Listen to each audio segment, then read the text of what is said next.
राजनीतिक लिहाज से दशहरा सिर्फ संघ परिवार का ही बड़ा दिन नहीं है, बल्कि महाराष्ट्र की राजनीति के लिए भी ये खास मौका होता है। शिवसेना के दो हिस्सों में बढ़ जाने के बाद अब हर साल मुंबई में दो रैलियां होती हैं। एक तरफ उद्धव ठाकरे की रैली तो दूसरी तरफ एकनाथ शिंदे की। दोनों ही खुद को असली शिवसेना बताते हैं और एक दूसरे को नकली बताते हैं। माहौल ऐसा बन जाता है जैसे दो टीम आमने सामने चुनावी रण में हो और कोई भी पीछे हटने को तैयार नहीं हो। इस बार भी माहौल तीखा रहा। उद्धव ठाकरे ने शिंदे पर तंज कसते हुए कहा कि वो बाघ की खाल में गधा है। जवाब में शिंदे भी पीछे नहीं रहे। उन्होंने कहा कि उद्धव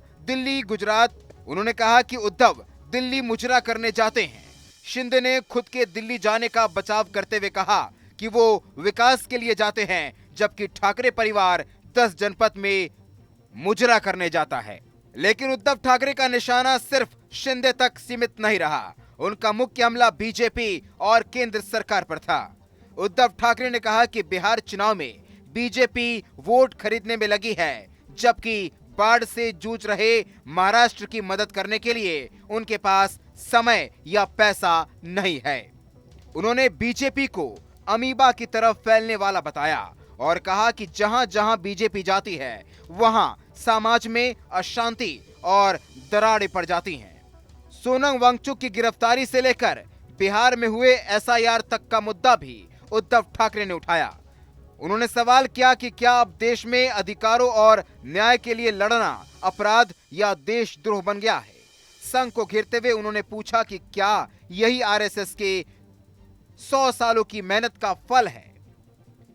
दशहरा रैली में उद्धव ठाकरे ने एक सर्वे का हवाला देकर महाराष्ट्र के मुख्यमंत्री देवेंद्र फडणवीस को नाकारा करार दिया। उन्होंने कहा कि कभी भी महाराष्ट्र के मुख्यमंत्री देश के टॉप 5 में आते थे, लेकिन आज फडणवीस टॉप 10 में भी नजर नहीं आते। उद्धव ठाकरे ने कहा कि जनता की नाकामी नहीं, बल्कि मौजूदा सरकार की असफलता है। उद्धव ठाकरे का यह बयान इसलिए भी अहम है क्योंकि कुछ महीने पहले उद्धव और आदित्य ठाकरे की फडणवीस से मुलाकात में चर्चा हुई थी। राजनीतिक गलियारों में कयास लगाए जा रहे थे कि कहीं उद्धव बीजेपी की ओर झुक तो नहीं रहे हैं। आदित्य ठाकरे ने भी इशारों में शिंदे पर हमला किया था और मुलाकात को रहस्यमयी अंदाज में पेश किया था। लेकिन दशहरा रैली में उद्धव ठाकरे का तेवर देखकर साफ हो गया है कि मुलाकातों का कोई असर नहीं हुआ।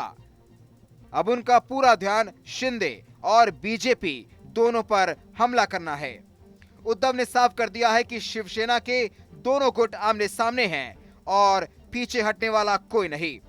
कुल मिलाकर मुंबई की ये दशहरा रैलियां महाराष्ट्र ही नहीं बल्कि बिहार चुनाव तक राजनीति पर असर डाल रही है।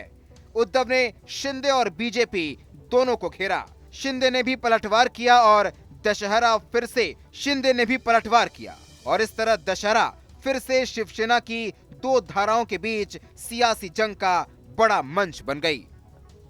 जहां भक्ति है हर शब्द में, कथाओं में छुपे हैं दिव्य रहस्य और ज्योतिष देता है जीवन को दिशा। धर्म से जुड़ी हर बातों को जानने के लिए हमारे चैनल स्तुति को सब्सक्राइब करें। चैनल पर जाने के लिए इस लिंक पर क्लिक करें।